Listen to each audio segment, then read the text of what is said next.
Some houses don't keep secrets because they have something to hide. They keep secrets because they're still waiting for the right person to come home. The first time I saw Walker Manor, I understood why the locals refused to drive past it after sunset. The estate stood alone at the end of a winding road outside Newport, Rhode Island, where ancient oak trees stretched their twisted branches over the cracked driveway like silent guardians. Even from half a mile away, the mansion looked less like a home and more like a memory that had refused to fade. I tightened my grip on the steering wheel of my aging Subaru Outback and checked the address one more time, hoping I had made a wrong turn somewhere along the coast. I hadn't. After spending 6 years restoring historic homes across New England, I thought I'd seen every kind of mansion imaginable. Colonial estates, forgotten farmhouses, abandoned churches converted into luxury homes. But nothing prepared me for this place. Walker Manor didn't seem abandoned. It seemed awake. The email from Walker Holdings had been strangely brief. They needed an architectural preservation consultant for a confidential restoration project. 6 months of work. Housing included. A salary that was almost double what I normally earned.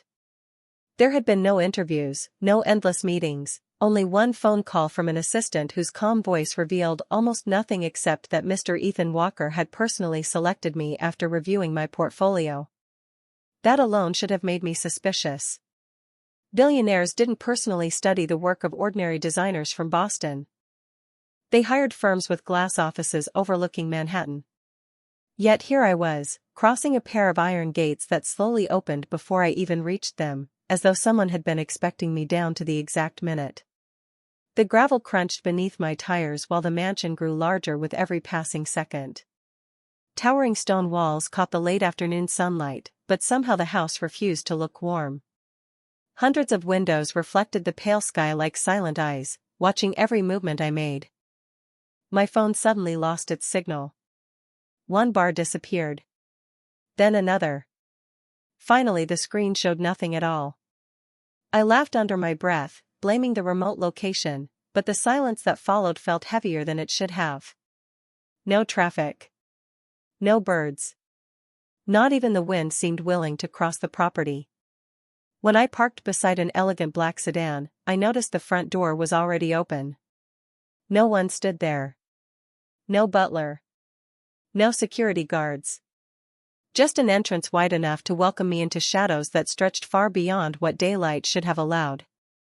I stepped out, grabbed my leather portfolio, and climbed the broad stone staircase. Halfway to the top, I stopped without knowing why. A strange feeling settled across my shoulders, the unmistakable sensation that someone was studying me from somewhere above. Slowly, almost against my own judgment, I lifted my eyes toward the third floor.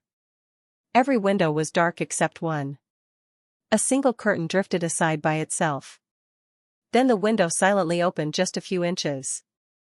No face appeared behind the glass. No voice called my name. Yet somehow, with absolute certainty, I felt the house recognize me before I ever crossed its threshold. I stood there for several long seconds before I finally convinced myself that an old house settling into the evening air could explain almost anything. Historic homes creaked. Windows shifted. Wood expanded and contracted. That was what I had told countless clients over the years. Still, none of those explanations made my pulse slow as I climbed the remaining steps. The massive front door was crafted from dark walnut polished to a mirror finish, and before I could reach for the brass handle, a calm voice echoed from somewhere inside. "You are exactly on time, Miss Bennet." The voice was deep without being intimidating, measured without sounding rehearsed.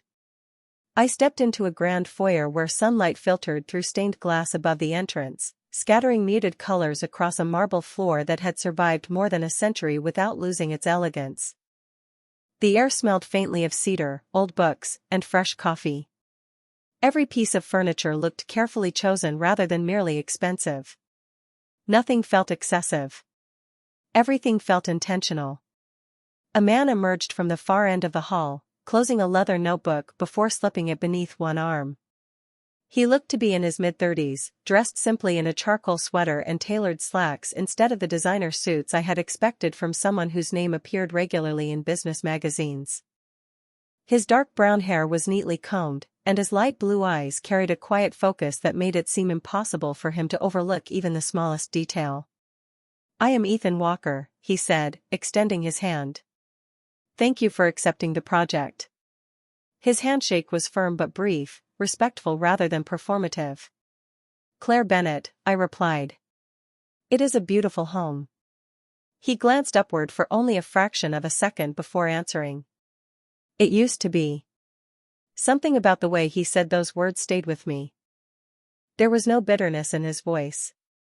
Only certainty. He gestured for me to follow him deeper into the house. As we walked, I noticed family portraits lining the walls. Some dated back generations, others appeared surprisingly recent, yet every frame had been dusted with remarkable care. No servants hurried through the hallways. No assistants carried tablets or answered phones. The entire mansion felt strangely quiet, as though the outside world had been left behind the moment I crossed the threshold. Ethan stopped beside a large table covered with blueprints, architectural surveys, and photographs taken over several decades. "Everything you need is here," he said. "You will have complete freedom restoring the house exactly as it deserves." I looked over the documents, impressed by the meticulous records. Every renovation, every repair, every alteration had been documented with astonishing precision. "This must have taken years to organize," I said. "It did." He did not elaborate. Instead, he reached for a silver key resting beside the blueprints. "There are only 3 rules while you are here." His voice remained calm, but something about the room itself seemed to grow quieter. "First, never remove anything from the property without asking me. Second, if you discover something unexpected behind a wall or beneath a floor, tell me before continuing the work. Third." He paused just long enough for me to look up from the papers. "No matter what you hear at night, do not go to the 3rd floor." I almost smiled, assuming it was an old family tradition or perhaps a security issue. "That sounds unusually specific." His expression never changed. "It is." Before I could ask another question, an old grandfather clock somewhere deeper inside the mansion chimed 4 slow notes. Ethan's eyes drifted toward the staircase for the briefest moment, and although his face remained composed, I caught something I had not seen until then. It was not fear. It was recognition, as though he was listening for someone who had not spoken in a very long time.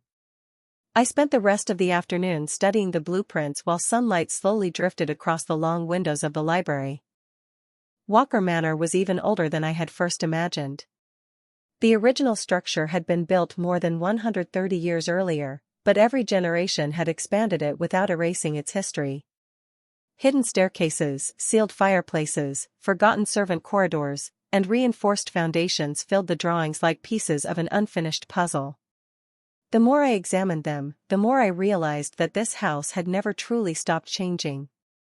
Ethan excused himself shortly after our meeting, explaining that business required several conference calls before dinner.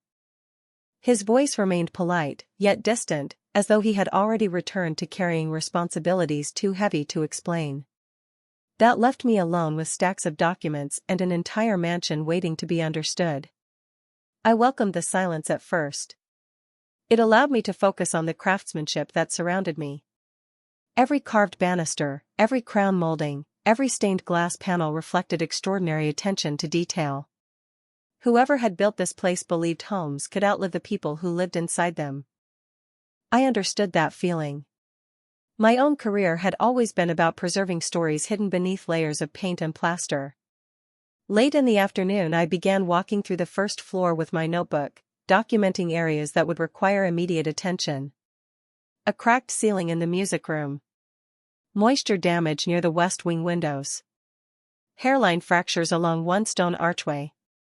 Everything appeared manageable until I noticed something that did not belong. A faint draft brushed across my hand as I stood beside a bookshelf in the central hallway. I looked around, expecting to find an open window, but every latch was secured. Curious, I stepped closer. the air was definitely moving. I knelt and examined the hardwood floor. One section carried slightly less dust than the surrounding boards, almost as if it had been disturbed recently despite appearing decades old. I pressed lightly with my fingertips. Nothing happened. Even so, I made a note to inspect the area later. As I continued through the hallway, I realized something else felt unusual. The portraits lining the walls all faced slightly toward the center of the room. It was subtle, almost impossible to notice without standing perfectly still, yet every painted pair of eyes seemed to follow anyone walking through the corridor. I smiled at my own imagination and blamed the effect on careful artistic composition. Historic estates often relied on visual tricks to impress visitors. Still, the feeling lingered. Just before sunset I climbed to the second floor to inspect several guest rooms.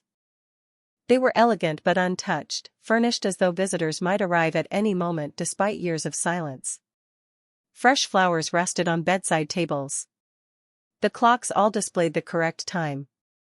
Someone had been maintaining every room with remarkable consistency. At the far end of the hallway I found the staircase leading upward. White oak steps disappeared toward the third floor where soft evening shadows gathered beneath the high ceiling. I remembered Ethan's final rule and turned away without hesitation. Then I heard it. 3 quiet piano notes floated through the house before fading into silence. They were not loud enough to identify a melody, only enough to make me stop breathing for a second. I listened carefully. Nothing followed. Perhaps an old recording. Perhaps expanding wood striking old strings inside the music room downstairs. I started walking again when another sound reached me. A door somewhere above closed gently. Not slammed. Not forced. Simply closed with deliberate care. I looked toward the staircase once more. The third floor remained completely still, but one thing had changed. A warm light now glowed beneath a door that I was certain had been hidden in darkness only moments before. I barely slept that first night. Every unfamiliar sound seemed amplified by the age of the mansion, making ordinary noises feel strangely deliberate. A distant floorboard settled somewhere overhead. Pipes hummed softly inside the walls. Branches brushed against the tall windows whenever the coastal breeze shifted. By morning I had convinced myself that exhaustion had been feeding my imagination. After breakfast, which had somehow appeared in the dining room before I arrived without my ever seeing anyone prepare it, I gathered my measuring tools and began the official survey of the East Wing. Ethan was already gone, according to the handwritten note left beside a steaming cup of coffee. Business in Boston. Back before sunset. The message was brief, signed only with his initials in neat black ink. I spent hours recording structural details, photographing damaged molding, and comparing the current layout with the original blueprints. Everything matched until I reached a narrow sitting room overlooking the gardens. One wall measured almost 3 feet thicker than it should have. I checked again, convinced I had made an error. The exterior dimensions of the house and the interior dimensions simply did not agree. There was empty space hidden somewhere between them. My curiosity immediately took over. Hidden rooms were not unusual in homes this old. Wealthy families often concealed valuables, private offices, or passages used by household staff generations earlier. I examined the baseboards, tapped lightly against the paneling, and listened carefully. Most of the wall answered with the dull, solid sound of stone behind wood. Then one section answered differently. Hollow. I smiled despite myself. Someone had built something behind this wall. I searched for an obvious latch but found nothing. Instead, I noticed an antique brass sconce mounted slightly lower than the matching fixture across the room. When I gently adjusted it to straighten the crooked angle, I heard a soft mechanical click somewhere inside the wall. A narrow section of paneling shifted outward less than an inch before stopping, revealing a dark opening barely wide enough to slip through sideways. Cool air drifted out carrying the unmistakable scent of old paper and cedar. I switched on the flashlight from my tool bag and stepped carefully inside. The hidden passage stretched only 15 feet before ending at a compact room no larger than a walk-in closet. Dust covered nearly everything except one wooden table positioned beneath a small stained glass window. Unlike the rest of the abandoned space, the table looked recently cleaned. Resting on it was a single framed portrait. I lifted the frame carefully, expecting to see another member of the Walker family. Instead, my breath caught. The woman in the painting could have been my older sister. The same light brown hair. The same gray-blue eyes. Even the slight curve of her smile felt painfully familiar. She wore clothing from another era, yet the resemblance was impossible to ignore. I turned the frame over, hoping to find the artist's signature or a date. Instead, I found only one sentence written in elegant handwriting. She always found her way back. A sudden creak echoed through the passage behind me. I lowered the portrait and listened. Slow footsteps approached from somewhere beyond the hidden entrance. Calm. Unhurried. Someone had discovered that I was no longer alone in the sitting room. I froze where I stood, still holding the portrait with both hands as the footsteps drew closer through the narrow passage. They never hurried. Whoever was approaching had no reason to. A moment later, Ethan appeared in the doorway, his tall frame filling the opening while afternoon light outlined his silhouette. His expression remained composed, but his blue eyes settled immediately on the painting in my hands. For several seconds neither of us spoke. The silence between us carried far more weight than any accusation could have. Finally, I lowered the frame onto the table exactly where I had found it. I was measuring the wall, I said quietly. The dimensions did not match the blueprints. I found the mechanism by accident. Ethan stepped into the hidden room and glanced around as though confirming nothing else had been disturbed. I believe you, he answered. His calm response surprised me more than anger would have. Then why does it feel like I have walked into a place I was never supposed to see? His eyes lingered on the sentence written on the back of the portrait before returning to mine. Because you have. There was no hostility in his voice, only a quiet exhaustion that seemed older than either of us. He carefully picked up the portrait and brushed away a layer of invisible dust with the side of his thumb. The movement felt practiced, almost familiar, as though he had repeated it countless times over the years. Who is she? I asked. His jaw tightened ever so slightly. Someone whose story is unfinished. That answer only deepened the questions already filling my mind. She looks exactly like me. For the first time since we had met, Ethan looked genuinely unsettled. His eyes searched my face with careful precision before drifting briefly toward the stained glass window overhead. Colors of blue and gold spilled across the floor between us, but neither of us moved. Resemblance can be misleading, he said at last. Sometimes people see what they expect to see. I folded my arms, unconvinced. I was hired to restore this house. If hidden rooms are part of its history, they matter. He nodded slowly. You are right. They do matter. Which is exactly why some of them must remain untouched until the right time. He reached into his pocket and produced the same silver key I had noticed beside the blueprints the day before.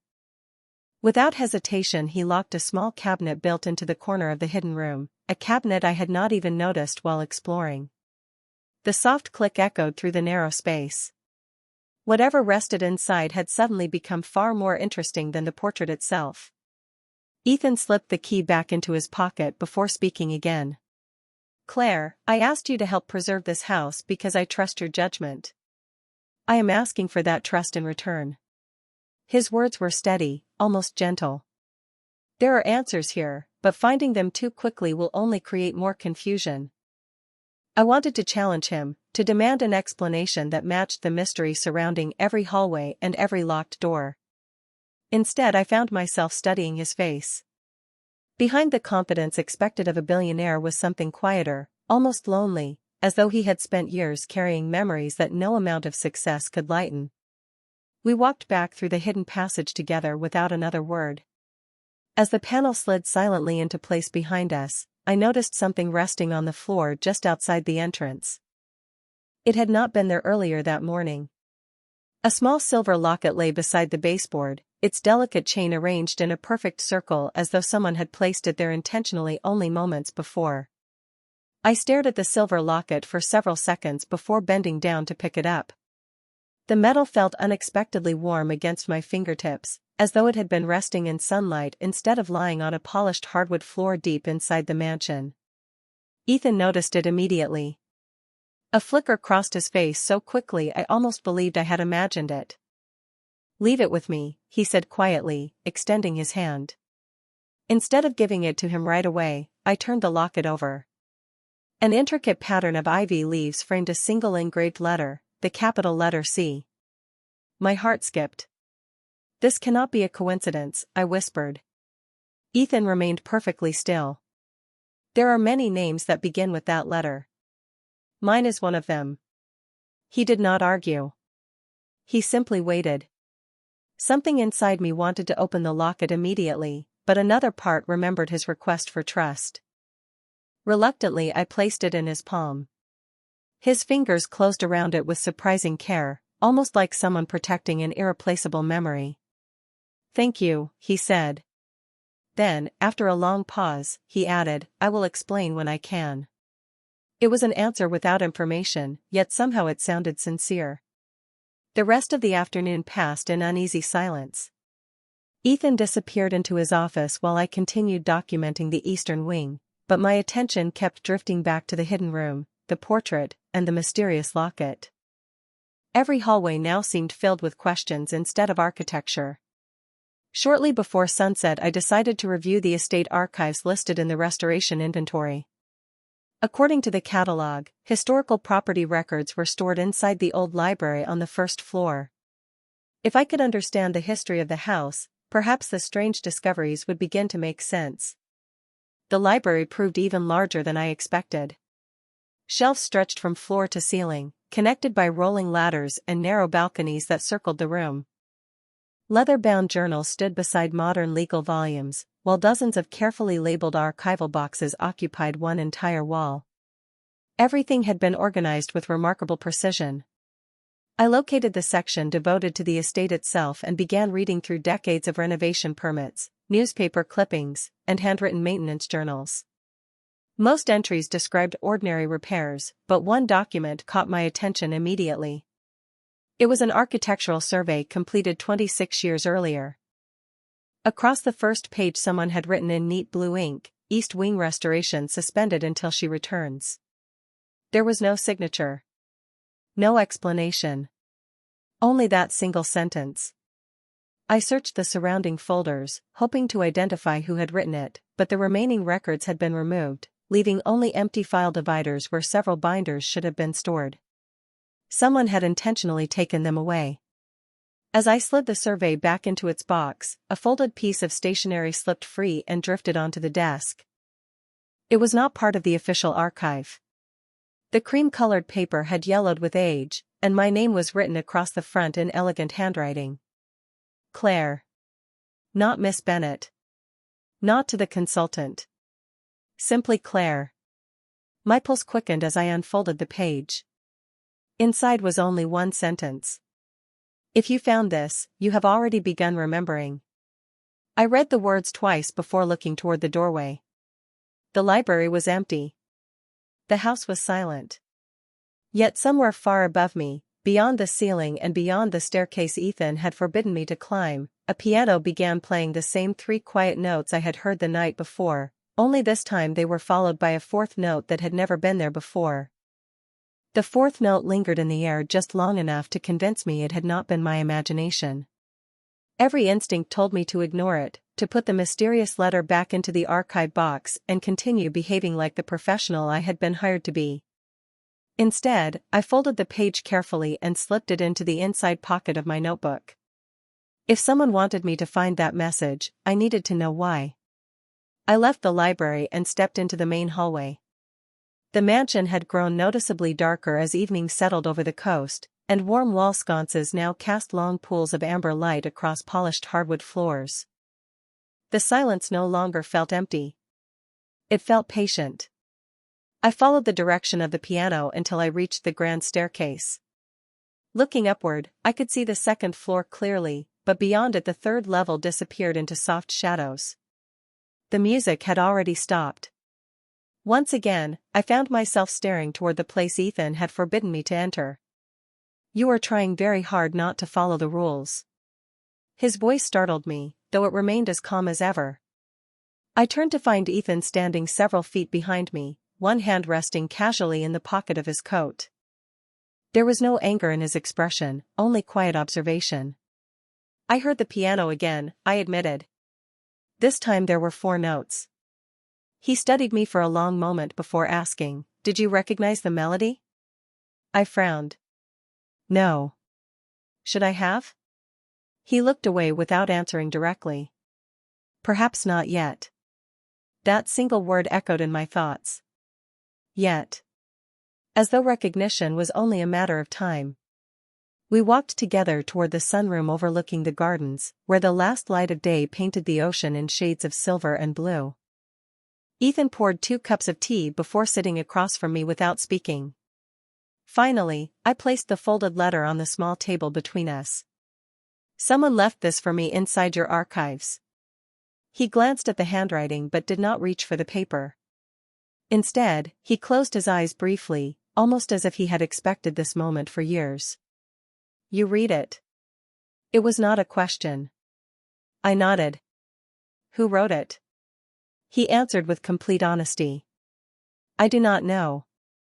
That surprised me more than anything else. You own this house. I inherited it, he corrected gently. Owning something and understanding it are not always the same. His words carried a sincerity that made them difficult to dismiss. He stood and walked toward one of the tall windows overlooking the western gardens. There are parts of this estate that existed long before I was born. Every generation believed it had uncovered every secret. Every generation discovered they were mistaken. I joined him at the window. Below us, stone pathways wound through carefully maintained hedges toward an old greenhouse standing near the edge of the property. Even from this distance I noticed a faint light glowing inside despite the gathering darkness. Is someone working out there? I asked. Ethan's gaze followed mine. For the first time since I had met him, genuine surprise appeared on his face. The greenhouse has not had electricity in over 15 years. We both continued staring across the gardens. The soft light flickered once, then disappeared completely. Before either of us could speak again, my phone vibrated inside my pocket. After days without service, a signal had suddenly returned. There was only one new message. No phone number. No name. Just 6 words that made my hands turn cold. Do not trust the stories Ethan believes. I read the message 3 times before the screen dimmed in my hand. The signal disappeared again almost immediately, leaving only the words burned into my memory. Do not trust the stories Ethan believes. I looked up instinctively. Ethan was still standing beside the window, his attention fixed on the dark greenhouse as though he expected the light to return. There was nothing in his posture that suggested deception. If anything, he looked like a man searching for answers just as desperately as I was. I slipped my phone back into my pocket without mentioning the message. Not because I believed it, but because I did not know who had sent it or why. That night the rain arrived just after midnight. Gentle drops tapped against the tall bedroom windows while distant thunder rolled somewhere over the Atlantic. Sleep refused to come. Every discovery inside the mansion seemed connected by invisible threads that stopped just short of revealing the complete picture. Around 1 o'clock I finally gave up trying to rest and opened my notebook. I spread the blueprints, copied the mysterious sentence from the archive, sketched the hidden room, and drew a rough timeline of everything that had happened since my arrival. The more I organized the clues, the more one detail refused to fit. The architectural survey from 26 years earlier. Why suspend restoration until she returns? Those words suggested someone had been expected long before I had ever heard of Walker Manor. Unless they had not been waiting for me specifically. Unless they had been waiting for someone like me. The thought made little sense, yet I could not dismiss it. My eyes wandered toward the window. The rain had grown heavier, turning the gardens into shifting shadows beneath the landscape lights. Then I saw movement. A figure carrying an old-fashioned lantern crossed the stone path toward the greenhouse. The distance made it impossible to distinguish a face, but the person moved with calm familiarity, never hesitating despite the darkness. Before I could stop myself, I grabbed my raincoat and hurried downstairs. The front door opened with surprising ease. Cool ocean air rushed across the porch as I followed the winding path through rain-soaked hedges. By the time I reached the greenhouse, the lantern had vanished. The old glass structure stood silent beneath the storm, several cracked panes reflecting flashes of distant lightning. I carefully pushed the weathered wooden door. It opened without resistance. Inside, rows of empty planting tables stretched beneath a rusted iron framework. Dust covered everything except a narrow path leading toward the back wall. I followed it slowly until I reached a small wooden desk tucked beneath one of the broken windows. Resting on the desk was a leather journal wrapped in faded blue ribbon. There was no dust on its cover. Someone had placed it there recently. I untied the ribbon and opened the first page. The handwriting matched the note I had found in the library.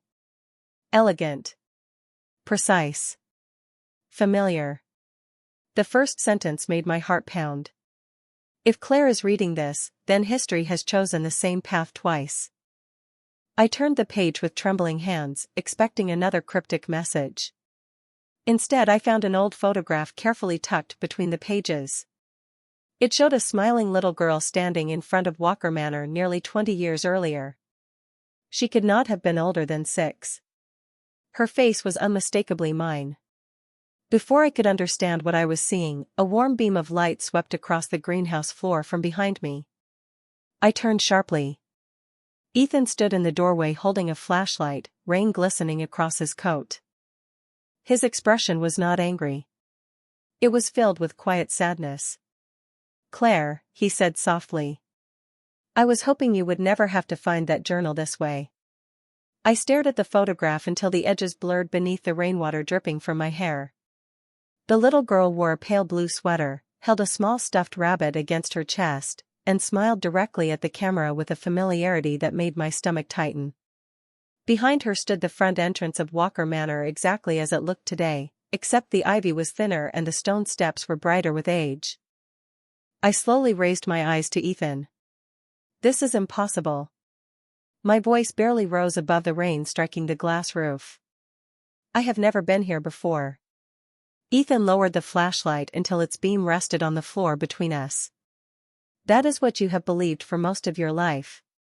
He stepped closer, careful not to invade my space, his expression carrying none of the confidence I had first associated with him. Instead, he looked like someone preparing to reopen an old wound. "Claire, there are things I should have told you the day you arrived. I wanted you to discover this house naturally because I hoped the memories would return without causing you pain." I shook my head, still clutching the journal. "Memories do not simply disappear."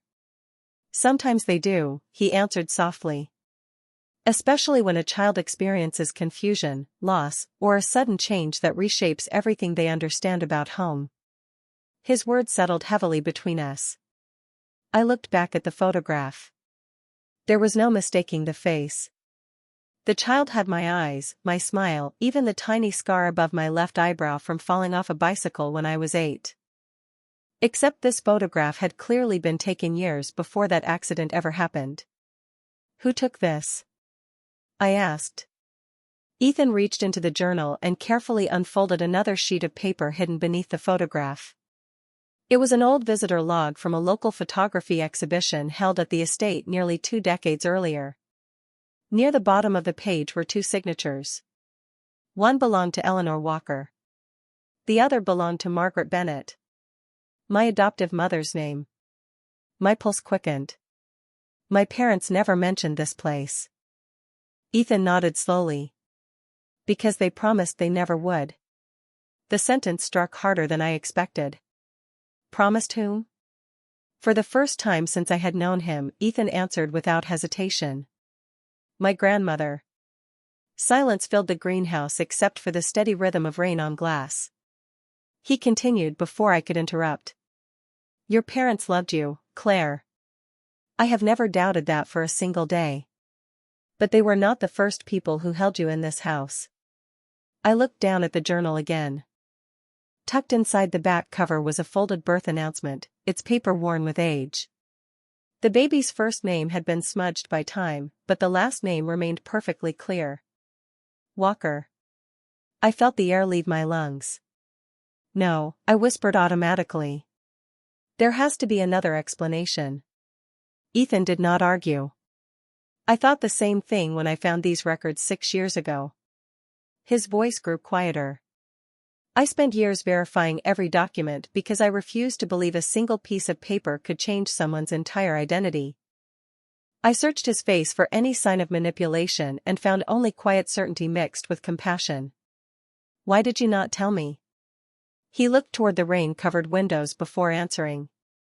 Because I wanted the truth to belong to you, not to me. At that exact moment my phone vibrated again. Another message had arrived despite there still being no signal displayed on the screen. It contained only one sentence.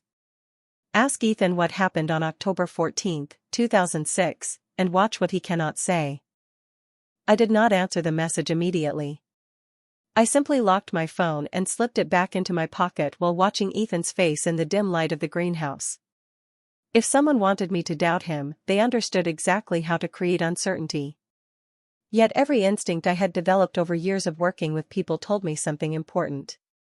Ethan had hidden information, but hiding the truth was not the same as inventing it. We walked back toward the mansion through the steady rain without speaking. The gravel path shimmered beneath the garden lights, and the ocean beyond the cliffs disappeared into a curtain of mist. By the time we reached the front door, I had made my decision. I would ask the question. Not because I trusted the anonymous message, but because I wanted to hear Ethan's answer with my own ears. We stopped in the great hall where the grandfather clock quietly marked another hour. The house felt warmer than the greenhouse, yet somehow the silence inside carried even greater weight. I looked directly at him. What happened on October 14, 2006? The color slowly drained from his face. He did not appear frightened. He looked exhausted. His shoulders lowered almost imperceptibly, and for several long seconds he simply stared at the marble floor. Who told you that date? He asked at last. Does it matter? I replied. His eyes met mine again. Yes. Because only 3 people ever knew why that day mattered. He walked toward the library without asking me to follow, but I did anyway. Once inside, he unlocked a narrow cabinet hidden behind one of the bookshelves and removed a flat wooden box wrapped in faded navy cloth. He carried it to the reading table and carefully unfolded the fabric. Inside rested dozens of letters, newspaper articles, family photographs, and one worn leather calendar. Ethan opened the calendar to October 2006. Every page before the 14th contained appointments, business meetings, and family notes written in neat handwriting. The page for October 14th was completely blank except for a single sentence written across the center. Everything changed today. My grandmother wrote that, Ethan said quietly. She never explained the sentence to anyone. Not even my father.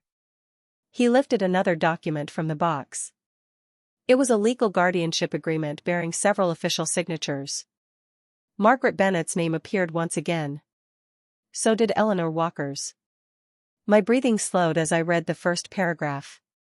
The agreement confirmed that temporary guardianship had been granted under confidential family circumstances. There was no mention of adoption. No mention of inheritance. Only the promise that the arrangement would protect the child until future circumstances allowed the truth to be revisited. Temporary, I whispered. It says temporary. Ethan nodded. That was always the intention. I looked up in confusion. Then why did nobody ever come for me? His expression revealed more sadness than surprise.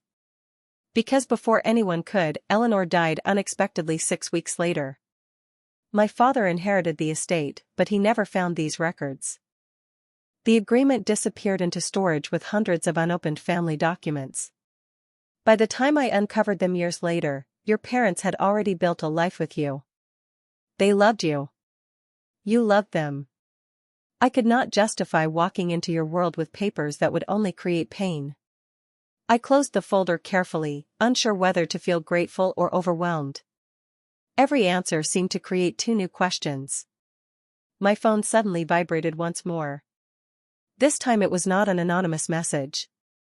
It was an email sent from an address that had not been active in more than 20 years according to the timestamp attached by the server. The subject line contained only 3 words. For Claire alone. Ethan looked at the screen, then at me, his voice barely above a whisper. That account belonged to my grandmother. My hands trembled as I opened the email.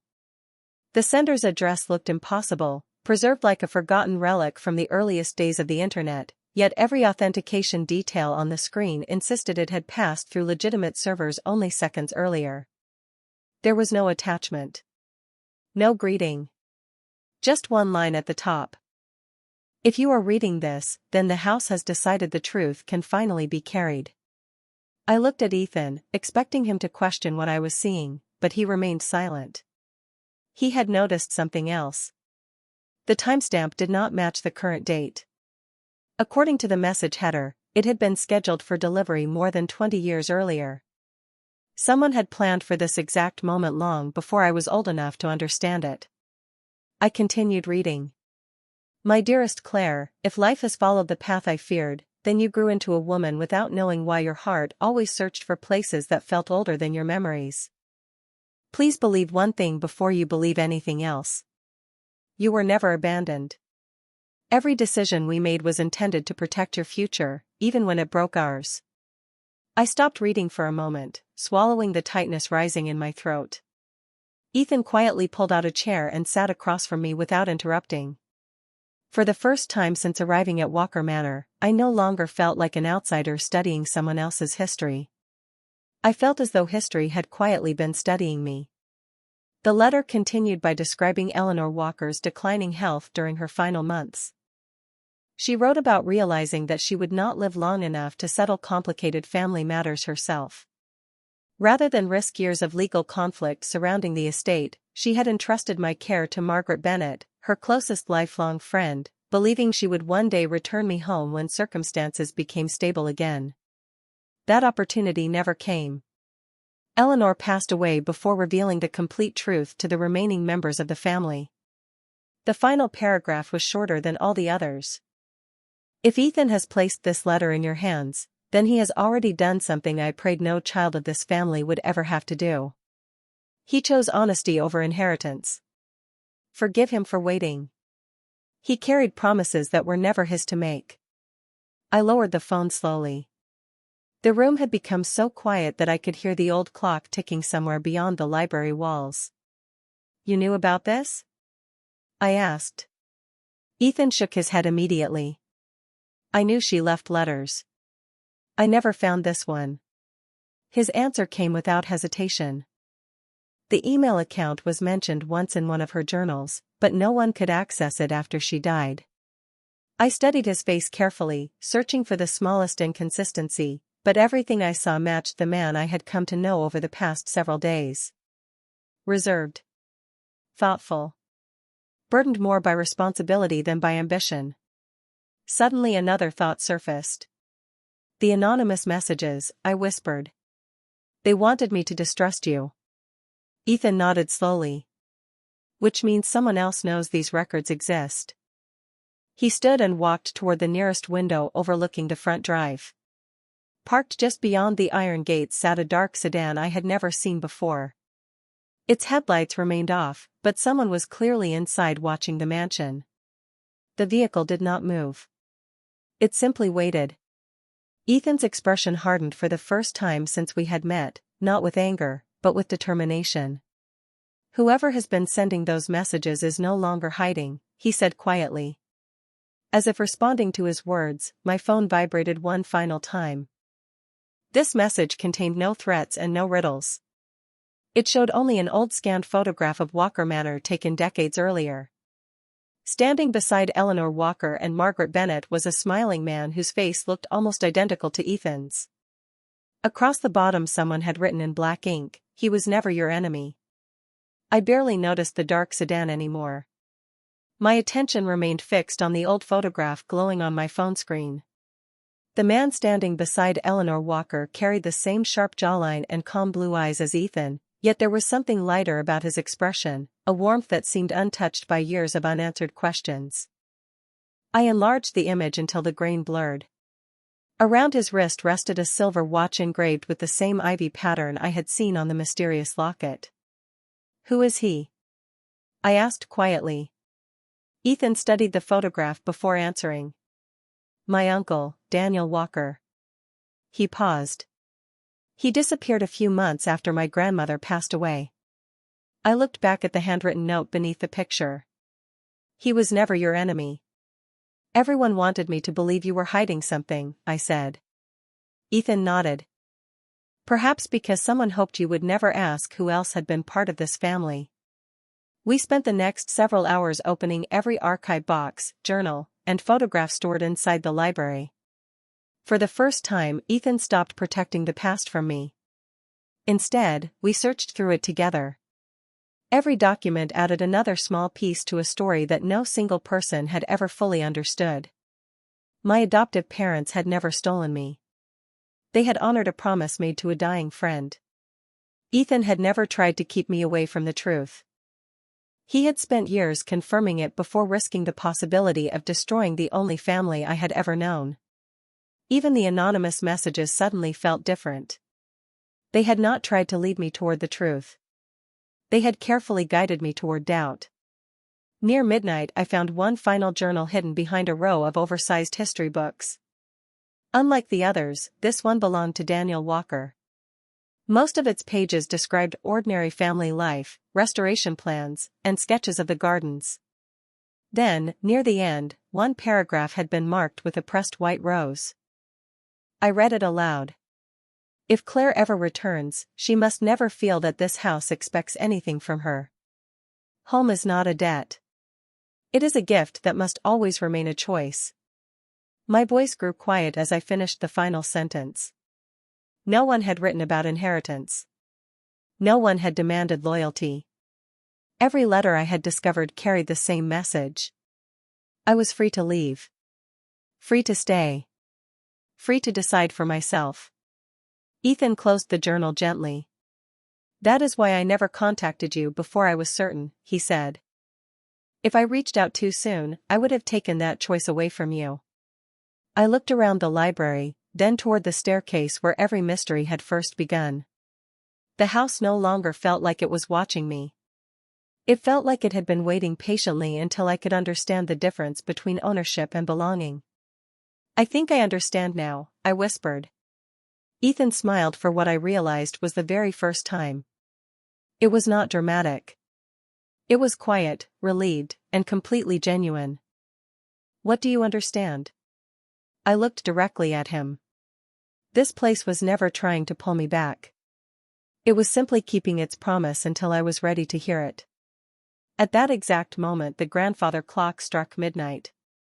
Somewhere above us the piano played once more, but this time the melody continued beyond 4 notes. It unfolded into a complete, gentle piece that filled the halls with unexpected warmth. Ethan listened in silence before quietly saying, "I have lived here for 15 years. He looked toward the ceiling with unmistakable wonder. "Tonight is the first time I have ever heard the entire song." The next morning sunlight poured through the stained glass windows for the first time since I had arrived, filling the entrance hall with ribbons of blue, gold, and crimson that danced across the marble floor.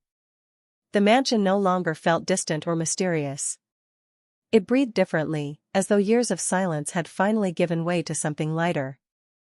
I carried my notebook through every room with renewed purpose, no longer searching for hidden passages but planning how each space could be restored without erasing the stories that had shaped it. Ethan joined me after breakfast, carrying the original blueprints beneath one arm. We walked side by side through the East Wing, comparing old sketches with present-day walls, discussing preserved woodwork, stained glass restoration, and structural repairs. For the first time our conversations were not interrupted by unanswered questions. They were filled with possibilities. Later that afternoon we opened the doors of the hidden room together. Sunlight streamed through the small stained glass window, revealing colors I had never noticed beneath the dim light of my flashlight. The portrait still rested on the wooden table. I looked at the woman whose face had once unsettled me. Now I saw more than resemblance.